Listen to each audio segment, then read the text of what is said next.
Can you hear that in the background? Bubble guppies in the other room. What's up, YouTube? This is Nate. Today, game room is still under construction. Office, actually. I keep calling it game room. It's an office. Office is still under construction for Season 6 of Thrift Dweller. Really, it's just me cleaning up, putting things away. Today, we're going to be unboxing Skullface. Finally. This is going to be probably the last really expensive action figure I'm going to purchase. I've opened a few of them in the past. If you check back maybe a year ago on this channel, you'll see like a, what is it? Final Fantasy Hero of Light and Dragoon figure, which were really expensive. And they've just been getting more and more expensive. And they've gotten to a level where, to me personally as a collector, I don't think it's worth it anymore. Fundamentally, there are a few problems personally that I have with action figures, especially really expensive ones, that I will discuss with you in today's video. I've seen some of these go for $200. This one in particular went on sale on Amazon.ca and Amazon.com. I'll put links to those in the description below. So I thought it was very important that I open it now so I can look at it and tell you, and maybe you can decide for yourself, is it worth getting, is it not worth getting? It's like 50% off in some places. Crack this sucker open. Sorry for the scruffy appearance. I am doing a lot of work here, taking care of my daughter at the same time. So before I get to the figure, this is what usually comes inside these variant Playart action figures. You got this stage, which is one of the reasons I don't like these expensive action figures. This is a really crappy stand. I think this stand is ugly. I think it's ineffective. The bane of my existence. One thing I will say though, just as a general observer of Playarts, from like when they first came out with the Street Fighter 4 lines to this, even this one, their design, I think, has really reached like a brand new level.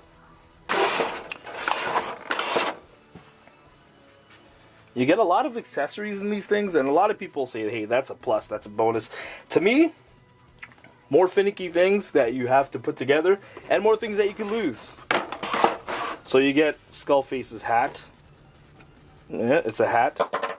You get alternative hands. This one is the expressive hand, I guess. You get the pointing finger, which is probably the trigger finger. And you got the open palm. These are just basic friction ball joint ends. I made that word up. You get the alternative head. Non-eyes wide open face, which is really cool. You have a sawed-off here. I don't know if that's really a sawed-off, but that looks like a really cool gun. Like the nice intricate details of this. Or is this a bone? That's probably some sort of bone stock. And you get the big boy right there. Look at that. He's actually pretty dense. Pretty thick. Look at that. He has he got his jailer keys there. Not bad. He comes with a really nice looking plastic overcoat here. He got his XOF insignia underneath this coat. I'll give you a quick once over here. There you go. You got his legs there. His hydraulic hamstrings, I always call it. How many points of articulation did they say was in here? Over 20 points of articulation. Let's count them out. No, I'm just kidding. I'm not counting them out. Head motion. You see the ratchet in the arm. Elbow, wrist control. Upper torso crunch is hidden underneath his vest, which is really cool. I don't feel like trying to take off this jacket here. You got ratchet action in the hip.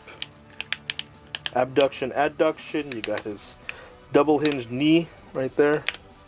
Very stiff joints, which over time that does weaken if you're interested in that. The ankle joint is pretty well hidden. This stuff, it's still kind of visible, but they hide it nicely in the pants, which I'm not too angry about. The elbow joints are hidden inside his shirt, which isn't too bad. And the wrist articulation obviously is hidden inside of the sleeve there, which isn't too bad at all. You can see the neck articulation. That joint is hidden inside his collar, which is really nice. Really nice detail work in the face. This is the alternate head.